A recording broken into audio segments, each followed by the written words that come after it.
as we make way for the two-time World Series champ, Kirk Gibson. Gibby, how are you? Hey, good morning. How's everybody today? Everybody's great. I want to mention the full thing, full intro here. You're on a mission to establish collaborative research amongst top medical research organizations, finding a cure for Parkinson's disease. And for more information, KirkGibsonFoundation.org. And during the month of October, all donors will be entered in for a drawing for a chance to win a signed Kirk Gibson MVP baseball commemorating the 30th anniversary of the historic 1988 World Series home run. Donate to help the cause at KirkGibsonFoundation.org. What do we not know about that night, Gibby, against Eck in 1988? I think you know pretty much all. We've examined it 1,000 different ways. You know, as I watch the games going on now, it's great. It's a great time to be, in the playoffs, a baseball player. You see some guys that they're struggling a little bit. You see some guys that are dominating a little bit. Yet you're in a 7-game series. And I think the thing about it is who's going to be the guy? Who's going to be the guy that's going to overcome those inner feelings that they're confused, they're lost, they're trying to find their swing, they're trying to find the right release point on that slider. That's what I love about the game. It's what I loved about playing the game. I was very fortunate to have been that guy a couple times, really, in my career. Yesterday, on October 14th, I hit the home run off Goose Gossage in '84. And today, the anniversary of the Dennis Eckersley home run. And, just the teammates and the people, your support groups around you, how important they are to keep you going. And it'll all play out here in the next couple of weeks to see who becomes world champions.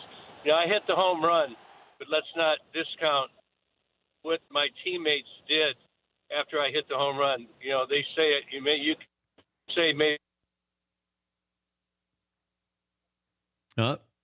Dennis Eckersley, I think, hung up on Gibby there. I think that's what happened there. He's being humble, too. But, I want to ask him about that he wasn't even supposed to play and told his wife to go home. Kirk Gibson back with us.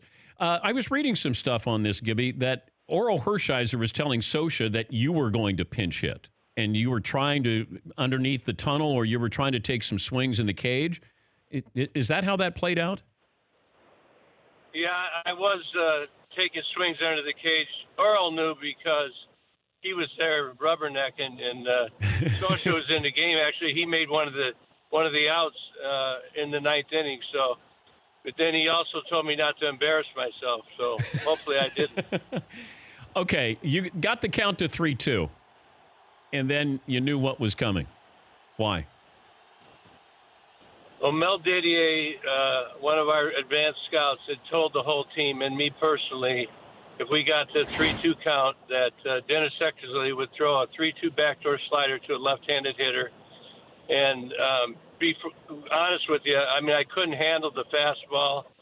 I was not feeling too good with my lower half. So I stepped out. If you watch the tape, and at 3-2, Dennis became set. I stepped out and said, partner, as sure as I'm standing here breathing, you're going to see a 3-2 backdoor slider. That was Mel Didier's words to me. He threw it, and, the ball went out, amazingly enough. How did you get enough of the bat on the ball, though? It's hard to explain. I think if you looked at the swing, it was just a combination of luck and just snapping my wrist at the right time. And, I knew it was gone really quickly. And then the cool thing about that was, after the home run went out, we won the game. My teammates, won the other games, and we became world champions. It's just an amazing thing that happens. Who was faster that night, you or Tommy Lasorda? Well, I'm still faster if I had to be, but I thought you were going to ask who could jump higher. Did you save anything from that game? Are you a collector? I saved the jersey, the bat. I've got virtually everything that I had that game. The T-shirt underneath, it's the Michigan Big Game Hunters T-shirt. It was a blue shirt. I have our batting helmet. I've saved it all. The only thing I don't have, or I don't think anybody's ever found, is the ball and I don't know that will ever be found. I did not know that nobody came forward and said, hey, I'll give you this ball if you give me a signed jersey or something. Nobody, you never heard from anybody. No, I did get a picture from a young lady who showed where the ball hit her in the thigh. It was well bruised, but I don't know who got the ball. At that time, it wasn't really big to save things as it is today. And I know that you guys got together, you and Dennis Eckersley got together for a Joe Torre charitable cause. Was that the first time you had ever discussed that moment with Dennis Eckersley in person? Actually, it was probably the second time, and Dennis and I have talked quite a bit. He went on to become a Hall of Famer, showed great character. He's actually very humorous about it now. We struck up quite a good friendship, and it's actually fun to be able to talk about it like that. He was a great competitor. He respected me, and I respected him, and we respected the Oakland A's as well. And fortunately, it was just one of the small pieces that helped us win that world championship. But you have that moment, but that was your only moment in 1988. You also won the World Series for the Tigers. So what do you look back on with fonder memories? Just what it takes, how much, I believe in being a good teammate and pulling for each other and doing what it takes to stay with each other. People, you get down, you get excited, and you have to regulate each other. You have to police yourself. And everybody says that, but it's all about the buy-in. And we were able to buy in '88. We were able to buy in '84. And we had great leaders in Sparky Anderson and Tommy Lasorda and our organizations behind us, the fans. These guys out there now, they're having fun. And there's a lot that's going to go on in everybody's head, and there's going to be some ups and there's going to be some downs. But ultimately, a little bit of luck, a lot of perseverance, a lot of determination will determine who the next World Series champion is. And that's just fun. When you have a parade after you win a world championship, there's nothing funner that I've ever done in my life. He's Kirk Gibson, two-time World Series champ, trying to draw attention, a cure for Parkinson's disease. And you can donate, help the cause at kirkgibsonfoundation.org. How is your health now, Gibby? I'm good. I got diagnosed in 2015. It's something that I was not aware of. Great help from many people. I've become aware of what my disease is. I understand how to deal with it, and I'm promoting others to become aware and how they can deal with it as well. I had to learn how to hit a screwball. I remember Mike Norris way back in the early '80s threw a screwball. I couldn't hit it, but I had to learn how to hit it. And Parkinson's is a little tougher than a screwball, but I'm determined to learn how to hit it. How about that?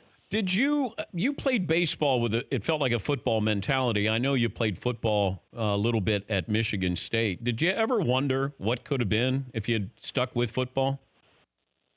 Of course.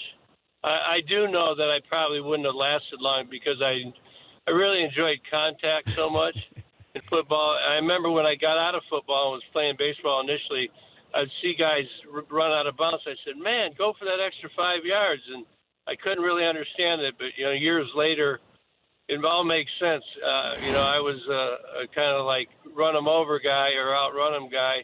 That wasn't the smartest way to go about football. So I think I would have done fine, but if I didn't smarten up, I don't think I would have played. I played 17 years in the big leagues in baseball, won 2 world championships. I don't think I could ever second guess my choice, although I did enjoy football more than I did baseball, just my mentality-wise. What do you remember about the game Michigan State played against Notre Dame? You started that game, right? What one? I mean, we played them 4 years in a row. Your freshman. My first game, I was. Yeah, your first. Oh yeah, we beat them down there by the Golden Dome, and that was my first game. I remember that our quarterback is Charlie Baggett threw an interception, and I got aired out for it because they said I ran the wrong pattern. Which I guess we could dispute that. And we watched the films the next day, and it was apparent that I didn't. And our offensive coordinator says, "Well, we'll just move on amongst this play right here." And I took the heat as a rookie, but, it's all about it's a great learning experience. We ended up winning. That's all that counted. And we had, 3 more years after that. We did not beat them. And the toughest defensive back I ever played against was a guy named Luther Bradley. You may remember Luther Bradley. And I was going to hit golf balls this year at 6 a.m. at a golf range. And I saw a young black man. And I said, "How are you doing, young man?" And he said, "I think I know you. I'm Luther Bradley." And I thought, wow, what full circle.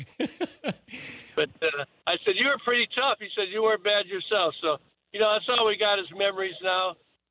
Your teammates, your leaders, like I said, it all has to come together to happen. And you can do everything right in any of these competitions, and it doesn't work sometimes. But you know what? Just become determined, get after it the next year, and hopefully it'll happen for you.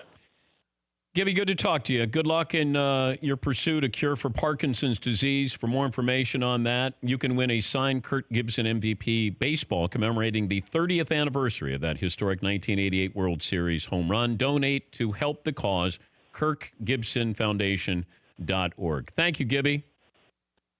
Thanks, guys. Good to talk to you again. For more Dan Patrick Show, tune to Audience Channel 239 on DirecTV or download the Dan Patrick Show app.